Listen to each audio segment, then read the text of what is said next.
योगदानं विरतिमेव चाप्नोति दुःख निमित्तमपीदं तेन सुलब्धं भवति जन। भाग्यशाली हो अनंत उपकारी परम करुणा सागर तारक देवादिदेव तीर्थंकर भगवंतों ने जगत के जीव मात्र के कल्याण के लिए धर्म शासन की स्थापना की है। यानी कि धर्म शासन की स्थापना करने से पहले परमात्मा के हृदय में विश्व के जीव मात्र के प्रति अपनपना का भाव था। सभी का उत्कर्ष उत्थान की प्रभु के हृदय में भावना थी। एक बात समझना, धर्म जीवन में बढ़ा है या धर्म कम हुआ है, निश्चय निश्चय तात्विक रूप से उसका मापदंड क्या, तो वो आज आपको समझना है। भाग्यशाली मेरे ज्ञानी भगवान कहते हैं कि जितना जगत के जीवों के प्रति निस्वार्थ प्रीति का परिणाम पुष्ट होता है और व्यापक बनता है, उतना आप में धर्म का प्रवेश हुआ, उतना धर्म डीप में गया। ये धर्म का मापदंड। बोलू दोबारा, जितना जीवों का आपका प्रीति का क्षेत्र बढ़ता है, जितने ज्यादा से ज्यादा जीवों के प्रति प्रेम भाव आपका हृदय में बढ़ता है, उनके प्रति प्रीति लगाव का परिणाम पुष्ट होता है। और वो भी मलिन भाव से नहीं, निस्वार्थ भाव से। जितना जीव मात्र के प्रति आपका प्रेम बढ़ता है, उतना आपकी आत्मा के अंदर में तात्विक रूप से धर्म में बढ़ावा। आपको धर्म की व्याख्या बताऊं। शास्त्र में लिखा है वत्थु सहावो धम्मो, वत्थु सहावो धम्मो। वस्तु का जो खुद का स्वभाव है ना, इसको धर्म कहा जाता है। भाई पानी का धर्म क्या है? शीतलता। वो पानी का धर्म है। क्यों उसको पानी का धर्म बोलते हैं? कारण कि शीतलता वो पानी का स्वभाव है। समझ में आता है? इसलिए पानी का धर्म कहते हैं। अग्नि का धर्म क्या है? उष्णता। अग्नि का धर्म है उष्णता, क्योंकि उष्णता जो है वो अग्नि का स्वभाव है। माता का स्वभाव क्या होता है? माता का धर्म क्या? ममता। बच्चों के प्रति वात्सल्य रखना वो माता का धर्म है, क्योंकि वो माता का स्वभाव है। धर्म कहो या स्वभाव कहो, एक ही चीज। तो जीव का खुद का जो स्वभाव है वो ही तात्विक रूप से धर्म है। जीव का खुद का जो वास्तविक ओरिजिनल स्वभाव है वो ही धर्म है। और इस धर्म का बढ़ावा कैसे होता है? बीच में भी एक दिन मैंने प्रवचन में आपको बताया था कि जड़ पदार्थों के संग में रहने से हमारे में जड़ता बढ़ती है। मैं छोटे गांव का और सिटी का उदाहरण दिया था।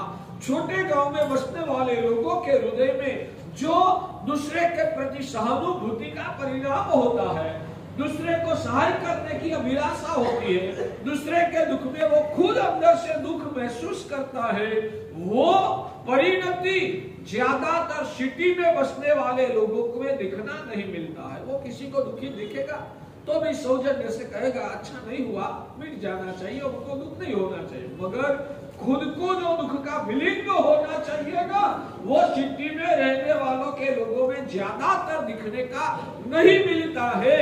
ये मेरा जो कहना है वो सही है या गलत है? सही है। तो इसका कारण क्या?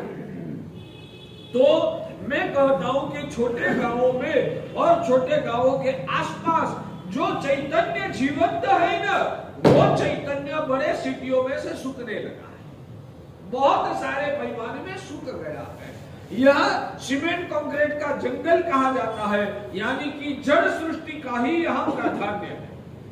और ऐसे जड़ सृष्टि का जहाँ प्राधान्य है, वहां आकर बसने से उन जड़ पदार्थों के संग से आपकी प्रकृति में जड़ता बढ़ती है। फिर से बोलूं, आज आपका वो तो सामर्थ्य नहीं है कि वापिस शहर छोड़ के गांव में चले जाओ, मगर चले जाओ तो अच्छा है। जिंदगी की स्वस्थता, अंदर की जो प्रसन्नता, अंदर का चैतन्य और अंदर की जो पवित्रता छोटे गांवों में टिकती है न, वो पवित्रता, प्रसन्नता और वो चैतन्य वो बड़े सिटी में टिकना दुष्कर है। बाकी तो इसका कारण क्या? तो जितने जड़ पदार्थों के समागम में रहते हो, उसके समागम की वजह से आप में जड़ता में बढ़ावा होता है, आपका चैतन्य जो होता है वो आच्छादित हो जाता है। समझ में आता है? इसलिए हमारे वहां भी शास्त्रों में विधान है, कोई भी मुनिराज को दीक्षा प्रदान वगैरह करना है तो कहां करना चाहिए? कोई उद्यान में जहां चारों ओर पेड़ वगैरह का भरमार हो और वृक्ष के नीचे हमें पद प्रदान वगैरह प्रक्रिया करने का शास्त्र में विधान आता है। आज समय बदल गया, आज वो प्रैक्टिकल संभव नहीं होता, तो सिटी में जहां अनुकूल व्यवस्था होती है वहां कर लेते हैं, मगर शास्त्र में ये विधान इसलिए है। तो ये आपको भी काम आएगा। जितना जीव सृष्टि के समागम में रहोगे, जितना जीव सृष्टि के समागम में रहोगे, उतना आपका चैतन्य विकसित होगा, और जितना जड़ सृष्टि के बीच में आप रहोगे, उतना आपका चैतन्य आच्छादित होता जाएगा। तो जड़ के समागम से जड़ता बढ़ती है, और जीव सृष्टि के समागम से हमारा जीवत्व का जो स्वभाव है वो उजागर होता है। और स्वभाव को उजागर करने के लिए भावात्मक रूप से जीव मात्र के साथ हमें जुड़ना, वो हमारा आत्म धर्म को उजागर करने का श्रेष्ठ उपाय है। समझ में आता है?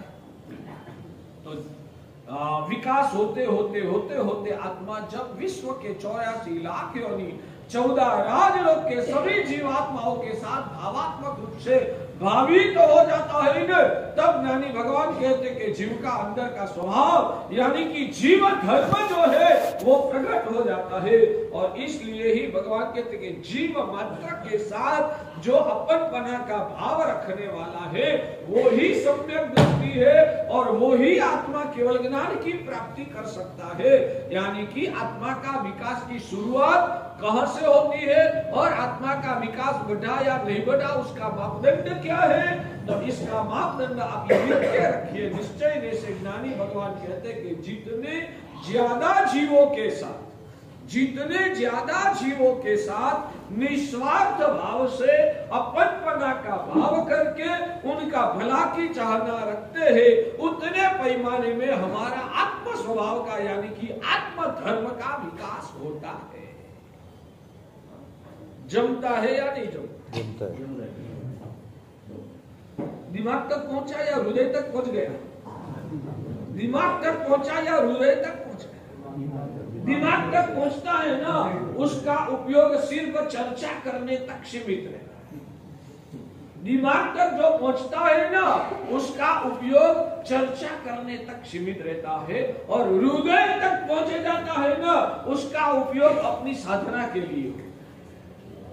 समझ में आता है? बाकी तो जो मानव वो प्राप्त होने के बाद साधना करना है न, तो मैं कहता हूं कि दिमाग और चर्चा को छोड़कर मुझे हृदय तक पहुंचा के भावित होकर खुद की आत्म साधना करने के लिए भगवान के वचनों का हमें उपयोग करना है। तो मैं बात वो कर रहा था कि भगवान ने जीव मात्र तक अपना प्रीति का परिणाम को व्यापक और विस्तृत बनाया था, और वो प्रीति का भाव भी कैसा? निर्मल भाव हो तो ही वो आत्म कल्याण कर सकता है। निर्मल होने का मतलब ये है कि निस्वार्थ भाव हो, कोई अंदर में मलिनता या गलत भावनाएं अंदर में सम्मिलित न हो। वैसे सिर्फ उनका भलाई की पवित्र भावना से ही जीव मात्र के साथ जुड़ना वो मोक्ष की और प्रगति का सोपान। इसलिए भगवान उस भावना से वासित हुए थे, इसलिए भगवान ने भावना रखी जो हमें मुझे शक्ति इसी सभी जीव करूं शासन रसी। विश्व के सभी जीवों को शाश्वत सुख के स्वामी बनाना है। शाश्वत सुख का मतलब क्या? शाश्वत शब्द का मतलब क्या है? जो अविनाशी है, जीन आया हुआ सुख का कभी भी विलय होने वाला नहीं है, अनंत काल तक असीमित मर्यादा में रहने वाला जो सुख है, उस सुख को भगवान शाश्वत सुख कहते हैं। दर्द की बात है कि आप लोग टेम्पररी और क्षणिक ऐसे सुखों के लिए इतने आसक्त हो गए और भ्रमित हो गए हैं कि परमानेंट अनंतकालीन और सर्वोच्च क्वालिटी वाला जो सुख है ना, वो सुख आप लोगों को याद भी नहीं आता। आता है वो सुख याद आता है, वो सुख याद आता है जो अविनाशी आने के बाद कभी जाने वाला नहीं है, और जिनकी क्वालिटी से बढ़िया क्वालिटी वाला कोई सुख इस संसार में विश्व में भी नहीं हो सकता है। वैसा सुख आपको याद आता है। भगवान कहते हैं वैसा सुख जिनको याद आता है ना, वो आत्मा सम्यक दृष्टि है। और वैसा सुख जिनको याद भी नहीं आता है, भगवान कहते हैं वो सब आत्माएं मिथ्या दृष्टि।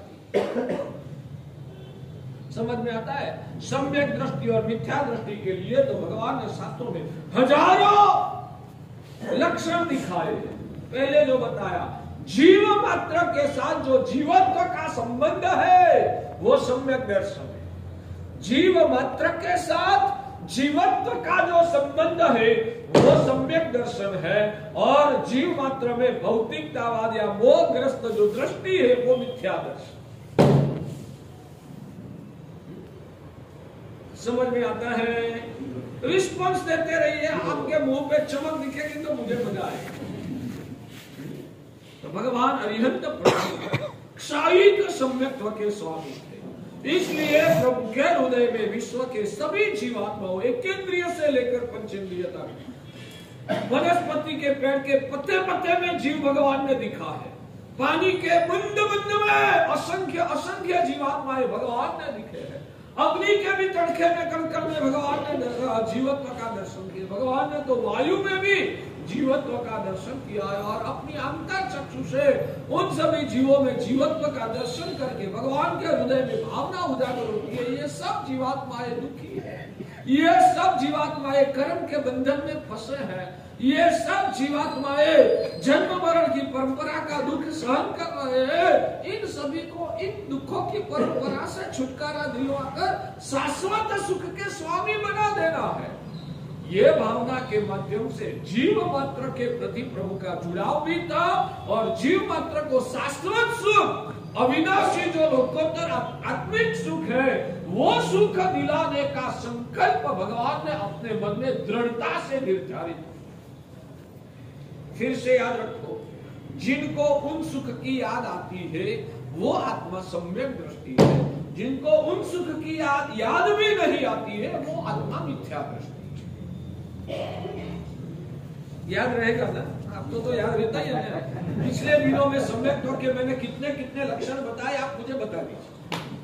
आज तक चतुर्मास का प्रवेश के बाद मैंने जो भी सम्यक दर्शन की व्याख्या बताई, उसमें से 2-4 तो आप व्याख्या दिखाओ। हाँ? 2-4 तो व्याख्या दिखाइए, बाकी सर नहीं दिखाओगे? क्यों नहीं दिखाओगे? बोलो ना।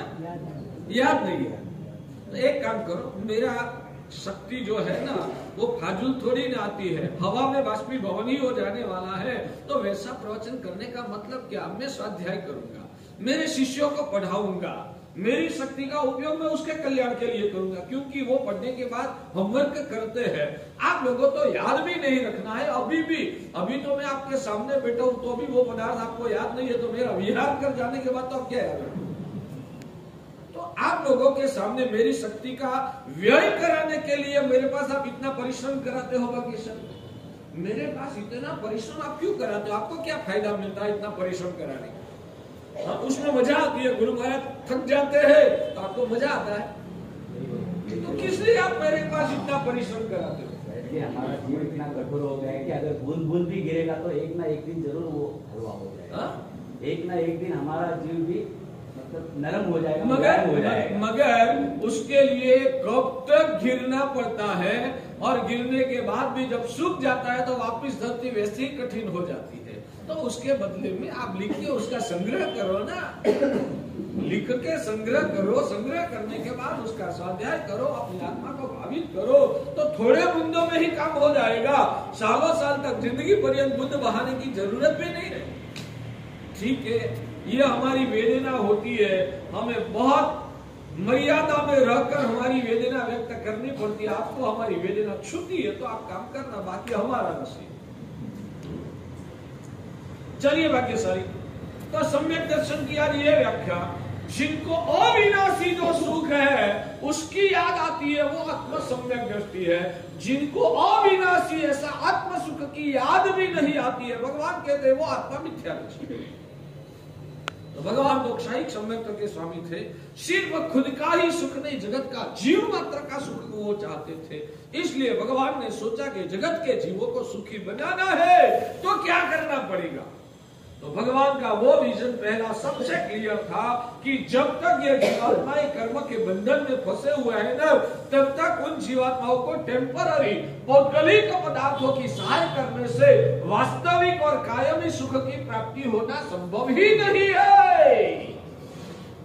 तो पहले अनंत काल से उस पद्धति का कोई सुख की कल्पना कैसे करेंगे जब तक सुख कोई स्पर्श नहीं किया है। हाँ, तो उसकी कल्पना कैसे करेंगे? अच्छा, मेरा प्रश्न ये है कि जिसकी कल्पना आप नहीं कर सकते हैं, उसके बारे में वर्णन सुन के कोई कल्पना पैदा हो सकती है या नहीं हो सकती? जैसे कि अमेरिका में एक आइटम है जो आपने नहीं दिखी है, और उस आइटम जो व्यक्ति खुद के जीवन में यूज करके आया है वो आपके सामने वर्णन करेगा कि वो जो साधन है वो इतना 2.5 फुट का साधन है और इसका ऐसा कलर होता है, ऐसे वो गोल होता है, उसमें ऐसे ऐसे मशीन डाले हुए होते हैं, उसका बटन दबाते हैं तो उसमें से ऐसी ऐसी ऊर्जा या किरणें निकलती है। तो उसकी आप कल्पना कर सकते हैं?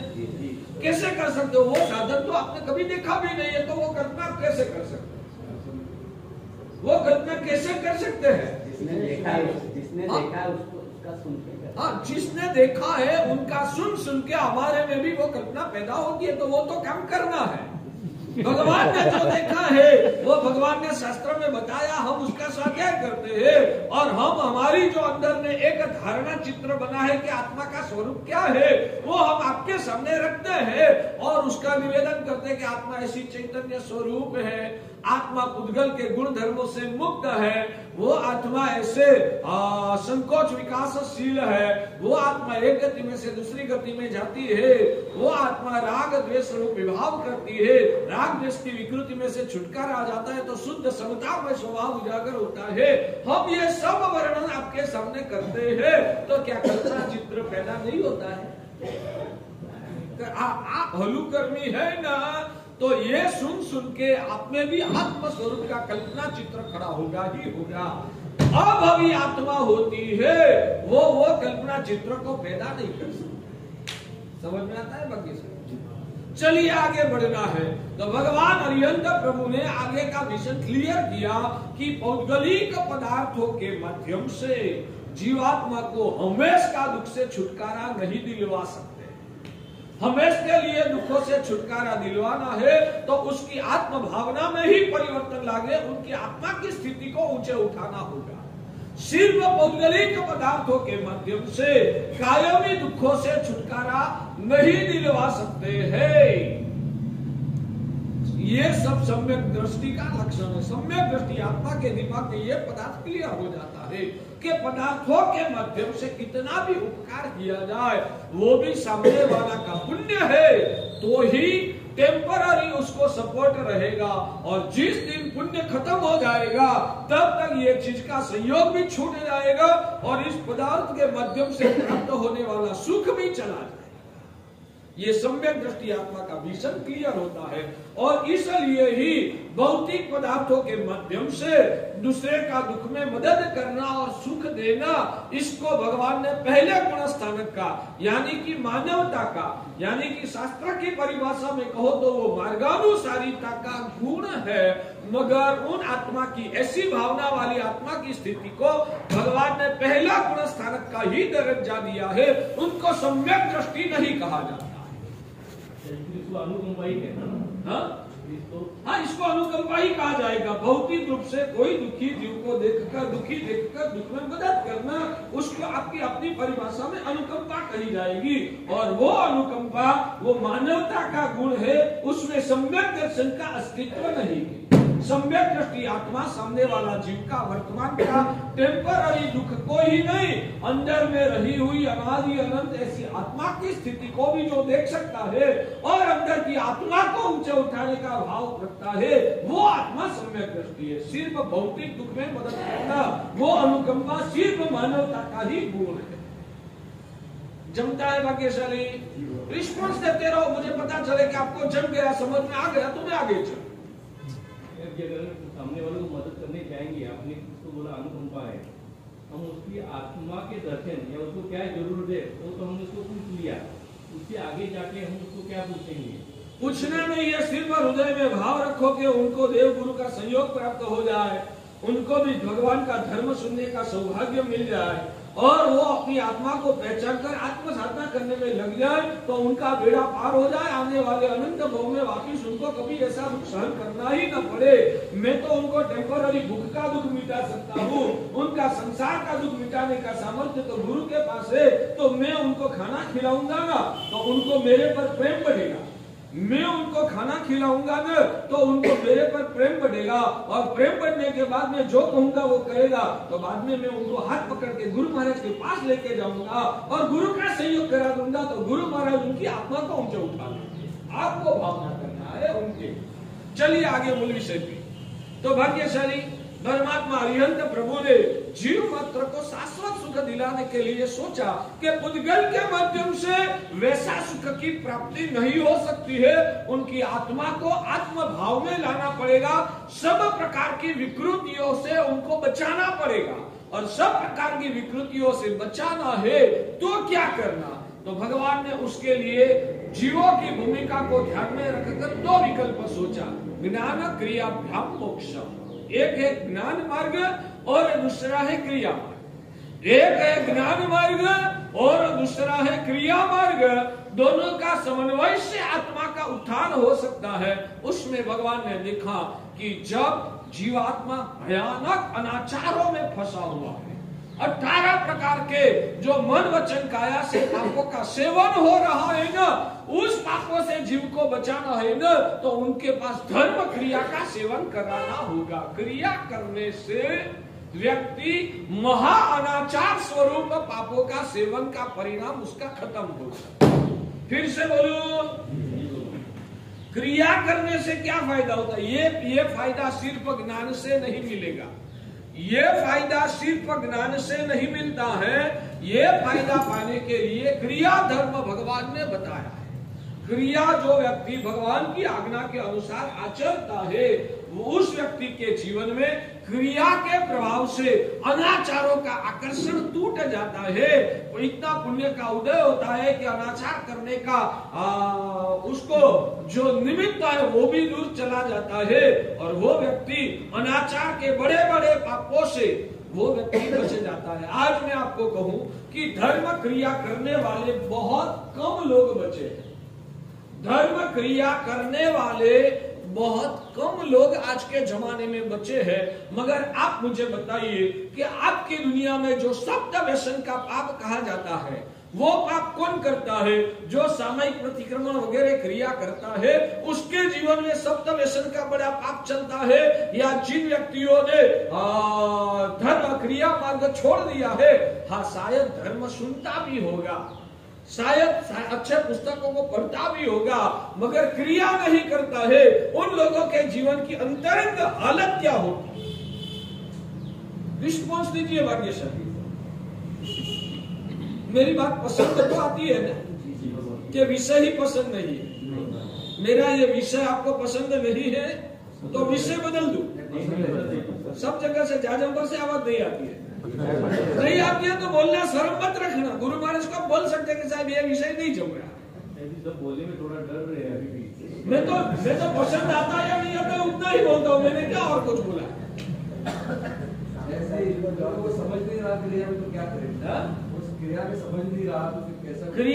क्रिया में आपको कुछ समझता नहीं। मैं तो उतना ही कहता हूँ कि जो व्यक्ति सामयिक करता है जो व्यक्ति प्रतिक्रमण करता है, जो व्यक्ति 5 तिथि पौषध करता है, जो व्यक्ति हमेशा परमात्मा की पूजा और पूजा के बाद देवंदन वगैरह करता है, 12 लोकस का कौशल करता है, धर्म आराधना धर्म की क्रिया का आचरण करता है, नवकार मंत्र की माला गिनता है, वो लोग शब्द व्यसन से भरे हुए होते हैं। या जो लोग क्रिया नहीं करते हैं वैसे ही लोग प्रायः करके शब्द व्यसन की पाप आचरते हैं, क्रिया नहीं करते। तो आप बोलते हो उन लोगों में कोई अच्छे भाव नहीं है, कोई ऐसी अंदर की परिणति नहीं देख रही है, वो ऐसी क्रिया करने का क्या फायदा, आप लोग बोलते हैं ना कभी कभी।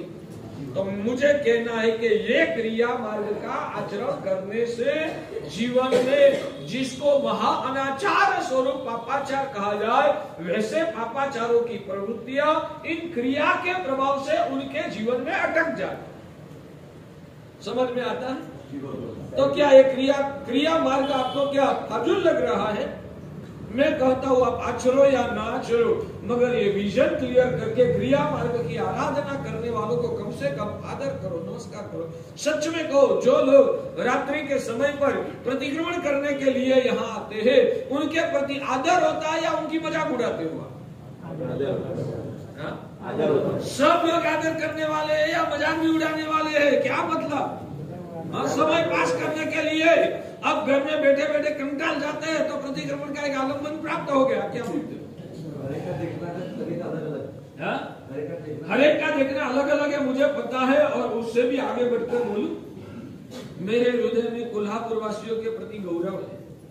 सच में आप ऐसी भावना वाले नहीं है, वो मुझे पता है। क्रिया धर्म आप नहीं करते, मगर करने वालों को आप आदर की नजर से आज देख रहे हो, वो भी मुझे आपके पर भरोसा है। मगर ये भी किस वजह से दिखा है आप जानते हैं? आप सिटी में तो आ गए हैं, मगर छोटे सिटी में आगे बड़े सिटी में जाओगे ना, इतना भी संस्कार, इतनी भी भावना खत्म हो जाएगी। यानी कि बहुत आगे बढ़ने का सपना मत देखिए। आगे दिखती हुई भरमार मायाजाल है, भीतर से वो सब अंदर से संतप्त है। सच में कहता हूं भाग्यशाली, आज के जमाने के लोगों की मानसिकता देख के दया आती है और उनकी अज्ञानता के पर चिंता पैदा होती है। कितने मूर्ख है, सच में बताइए। आप छोटे गांव से यहाँ आए, यहाँ से आगे कोई बड़े सिटी में जाने का आपको अच्छा लगता है या नहीं? आप लोगों का सपना तो वही है। मैं दावा करके कहता हूँ कि छोटे सिटी में बसने वालों के जीवन में जो थोड़ी कुछ शांति दिखती है ना, आपके ही सगे वाले जो बंबई बेंगलोर में रहने वालों हो ना, उनका भीतर का वास्तविकता को आप तपासो। उन लोगों के पास शायद करोड़ों रुपये, अब्जों रुपये की संपत्ति भी होगी, मगर अंदर से उन लोगों के पास शांति नहीं है, उन लोगों के पास समाधि नहीं है। अंदर की जिसको स्वस्थता कहा जाए, उसका उन लोगों के जीवन में अभाव है। तो क्या आपको मोह सताता है? आगे आगे आगे बढ़ने का सपना जो दिखता है ना, वो भी वास्तव में, मैं भी बहुत प्रैक्टिकल साधु हूँ, वहां जाके कुछ अच्छा फायदा दिख रहा है तो जरूर सोचिए, मगर हकीकत में फायदा का भ्रम है, नुकसान ही वास्तविक है। फायदा का भ्रम है और नुकसान ही वास्तविक है। हाँ, यांत्रिक जीवन चल रहा है। उन लोगों के जीवन में आनंद कहो, खुशी कहो, शांति कहो, उसका वास्तव में सदंतर 99% लोगों को सदंतर ये शांति समाधि का अभाव है। कम से कम आप दूसरे को बोलने लगो। छोटे गामड़े में और छोटे सिटी में जो शांति है, वो शांति बड़े बड़े शहरों में नहीं है। कम से कम इतना बोलना शुरू करोगे आप, कम से कम बोलोगे ना, तो दूसरे का विचारों में परिवर्तन आए।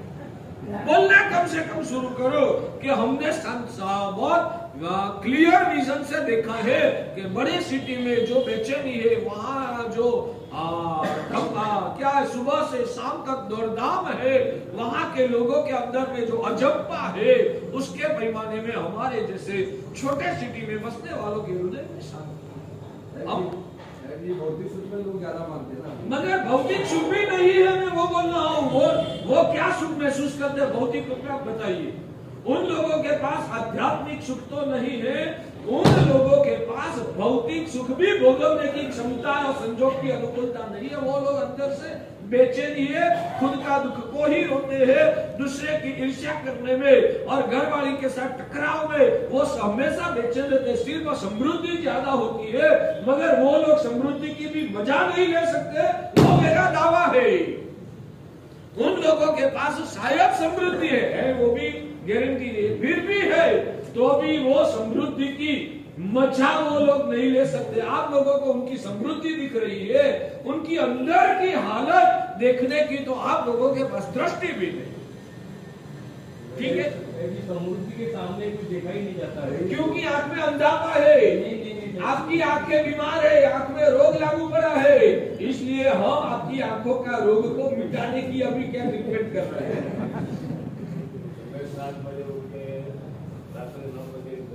पूरी जिंदगी धमाल वाली जिंदगी है, वहां कोई मजा हकीकत में नहीं है। चलिए, जो समझदार है वो समझ गए और जिनके पास समझने की क्षमता नहीं है उनके लिए समझाने का कोई मतलब नहीं। तो परमात्मा ने वो देखा कि जगत के जीवों को सुखी बनाना है, हाँ तो क्या करना पड़ेगा? भौगोलिक पदार्थों के माध्यम से वास्तविक सुख उजागर नहीं हो सकता है। वास्तविक सुख उजागर करना है तो अंदर की आत्मा की स्थिति को बदलना पड़ेगा और आत्मा की स्थिति को निर्मल बनाने के लिए भगवान ने दो तरीके दिखाए, ज्ञान मार्ग और क्रिया मार्ग। उसमें प्राथमिक अवस्था में तो क्रिया मार्ग ही प्रधान है। फिर से याद करो, जो भले अंदर से आत्मा अभी इतनी ऊंचे नहीं उठी है, फिर भी जो व्यक्ति क्रिया मार्ग से जुड़ा हुआ है ना, उसके जीवन में महाभयंकर कोटि का जो दुराचार अनाचार कहा जाए उसका प्रवेश उनके जीवन में होना संभव नहीं है। क्योंकि क्रिया मार्ग के प्रभाव से वो क्रिया मार्ग उनकी आत्मा की रक्षा करता है और वो व्यक्ति महादुराचार और अनाचारों से अटक जाता है। वो महिमा ज्ञान मार्ग की नहीं है, वो महिमा क्रिया मार्ग की। तो बड़े बड़े अनाचारों की ब्रेक क्रिया मार्ग से लगती है, वो आपको समझ के रखना चाहिए। मैं आपके निर्णय आपको ही कहूं, आज से लेकर अभी संवत्सरी का करीबन 60 दिन बाकी है अंदाज अपने पास। आज से लेकर संवत्सरी का 60 दिन बाकी, मैं दावा करके कहता हूँ 60 दिन के लिए आप 2 टाइम प्रतिक्रमण करो और उसकी इफेक्ट आपके जीवन में क्या होती है आप महसूस करोगे। आपको महा अनाचार स्वरूप पाप करने की इच्छा भी पैदा नहीं। 2 टाइम आप प्रतिक्रमण सिर्फ करोगे ना, आपको होटल में जाना, थिएटर में जाना, बड़े बड़े पाप करने का विचार भी नहीं आएगा। और 60 दिन के बाद देखना कि जिन लोगों ने प्रतिक्रमण वगैरह छोड़ दिया उसके बाद उन लोगों की वृत्ति प्रवृत्ति प्रकृति में क्या बदलाव। मेरा दावा है, मेरी बात में आप सहमत है या बराबर से भाग्यशाली।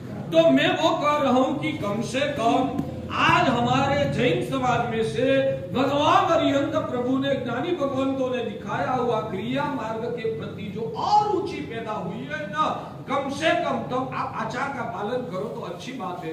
कम से कम मन में से और रुचि को निकालकर श्रद्धा का परिणाम को पोषो। इस विधान को बार बार याद करके रटो कि यह क्रिया मार्ग बड़े बड़े अनाचारों से जीवों को बचाने के लिए एक ढाल जैसा है, सुरक्षा कवच है। यह क्रिया करने वालों के जीवन में बड़े अनाचार स्वरूप पाप का प्रवेश ही नहीं हो सकता है। वो क्रिया मार्ग की अचिंत्य महिमा। कम से कम 10-10 लोगों को मेरी ये बात आप आज यहाँ से बाहर निकलने के बाद सुनाओगे। मेरी इच्छा है कि आप मिनिमम आने वाले दिनों में मिनिमम 10-10 व्यक्तियों को आप सुनाइए कि गुरु महाराज ने क्रिया मार्ग का ये महिमा बताया। तो दूसरे को बताने से, बार बार बोलने से आपका अंदर का विजन क्लियर हो जाए। अब चलिए आगे ज्ञान मार्ग। अब मान लो कि हमने आइंबिल किस लिए किया? राग भाव को तोड़ने के लिए किया, मगर आइंबिल में भी वो जो ढोकला है, दाल ढोकली है, पापड़ है, उसमें आसक्ति हो जाती है। तो राग ही संसार का हेतु है। हमारे भगवान वितराग है और वितराग का आलम्बन को लेकर हमें भी वितराग बनना है। वो हमारा विजन क्लियर। मगर आइंबिल करते तो भी राग सताता है, तो उसमें से कैसे बचे? भगवान कहते हैं कि वो उन पापों के प्रमाण में छोटा सा पाप है, सूक्ष्म पाप है। तो सूक्ष्म पापों की वृत्तियों को खत्म करने का सामर्थ्य ज्ञान मार्ग में। बड़े बड़े अनाचार कुरूप पापों से बचाने का सामर्थ्य क्रिया मार्ग में है, और छोटे छोटे जो जीवन में पाप का सेवन हो रहा है या तो मन से जो पाप परिणाम उजागर हो रहा है, उन पाप वृत्तियां से बचाने का सामर्थ्य ज्ञान मार्ग में छुपा हुआ है। तो पहले किसका नंबर आएगा?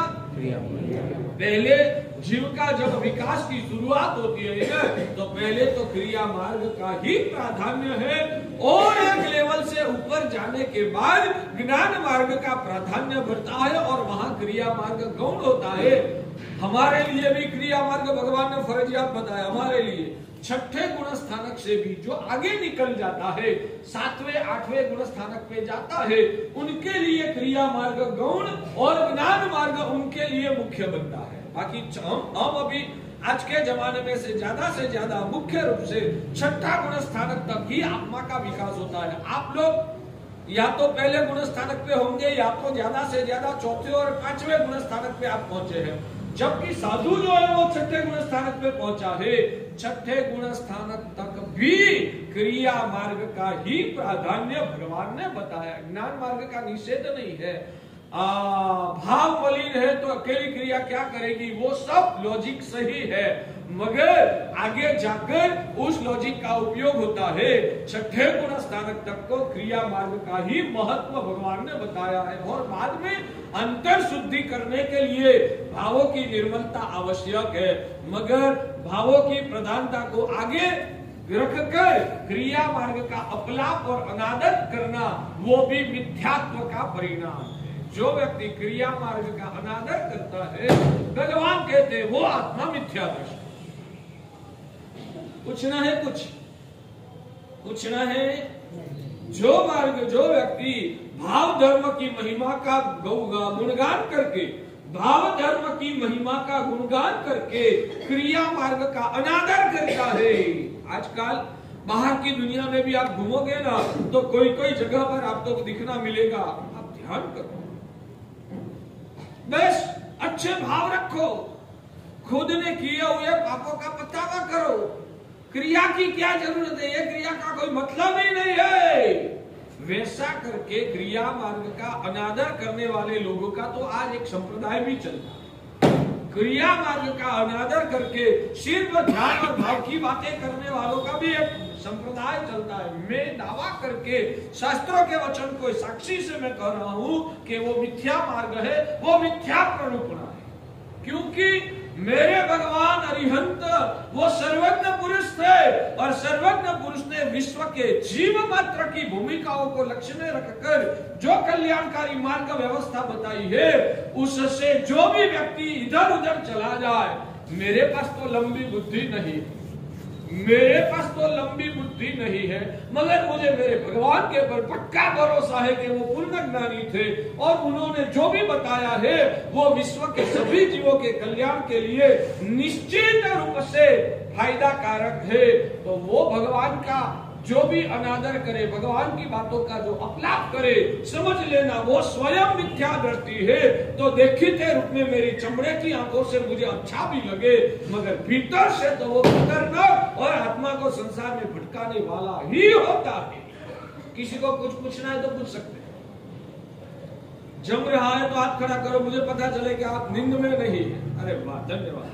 100% लोगों ने हाथ खड़ा किया। सच में मैं मजाक नहीं करता हूँ, खुशामत नहीं करता हूँ, मगर हृदय में खुशी होती है कि हमारे प्रवचन की सभा में आने वाले भाग्यशाली कितने हलुकर्मी है, सरल है। मैं वास्तव में कोल्हापुर वासियों के वालों लिए बोलता हूँ कि आप हलुकर्मी, सच में हलुकर्मी, और आपको ये पदार्थ जम रहा है उसको बार बार रट के बराबर विजन क्लियर करने की कोशिश करना। चलिए आगे।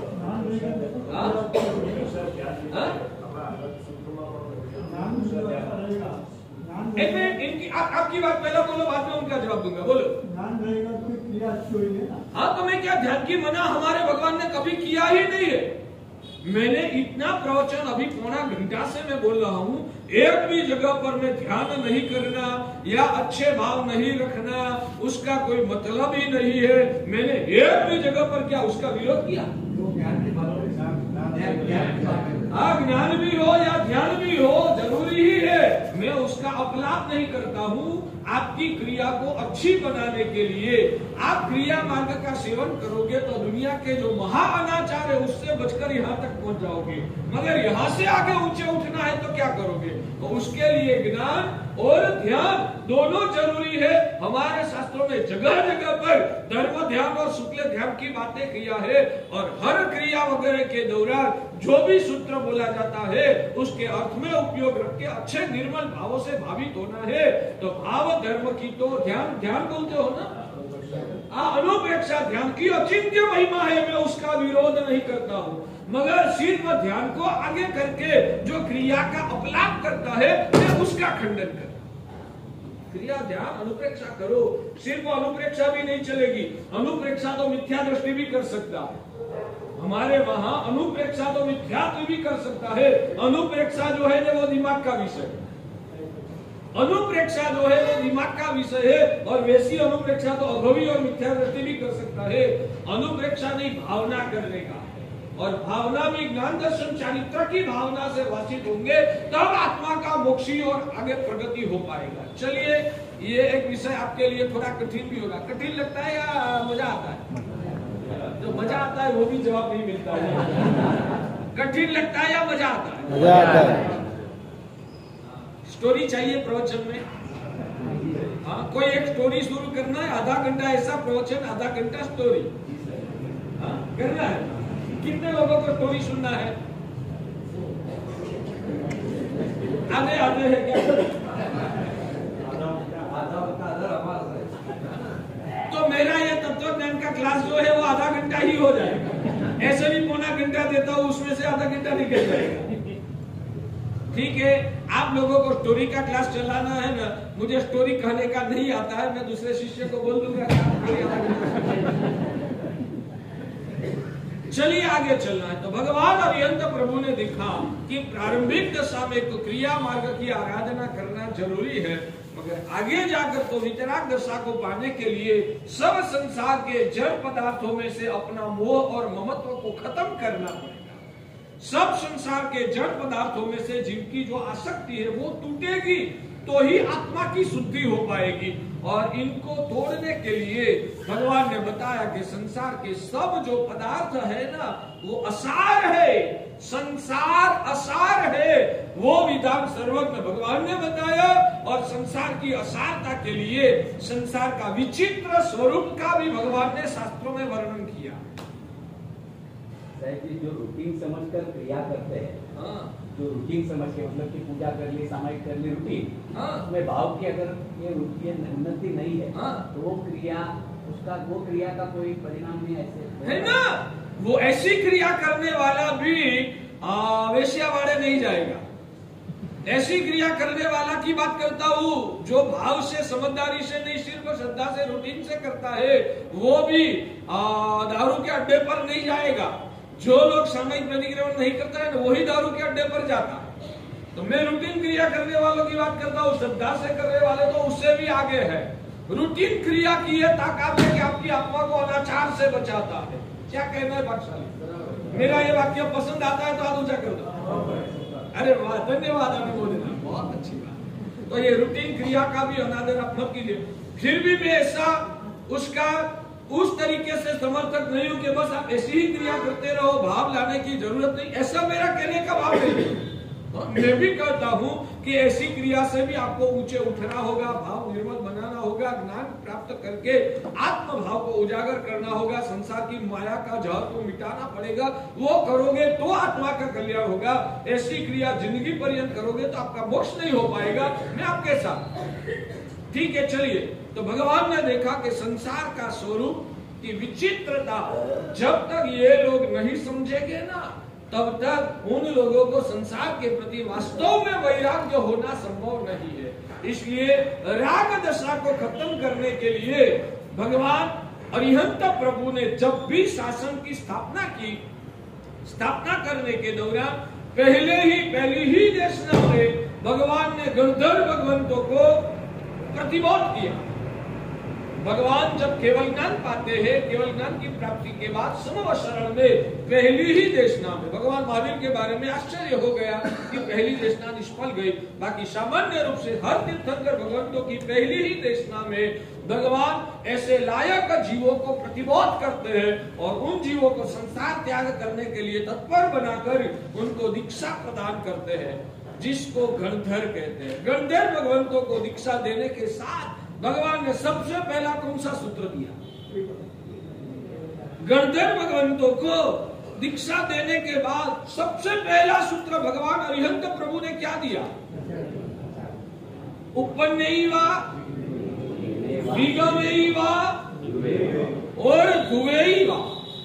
उपन्नैवा विगमैवा ध्रुवैवा। कोई भी तीर्थंकर भगवान जब भी धर्म शासन की स्थापना करते हैं और गणधर भगवंतों को दीक्षा प्रदान करते हैं, तब तीर्थंकर भगवान उन गणधर भगवंतों को ये त्रिपद का दान देते हैं। त्रिपदी कहलाते इसको, उपन्नैवा विगमैवा और ध्रुवैवा। उसका मतलब क्या?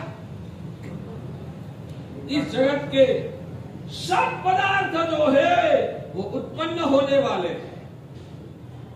इस जगत के सभी पदार्थ उत्पन्न होने वाले हैं और विगमैवा, सभी पदार्थों का विनाश भी निश्चित है। और इन दोनों के साथ साथ तीसरा पद भगवान ने दिया, ध्रुवैवा। सब पदार्थ शाश्वत है, सब पदार्थों की उत्पत्ति होती है, सब पदार्थों का विनाश भी होता है और फिर भी सब पदार्थों का अस्तित्व अनादि अनंत है। समझ में नहीं है?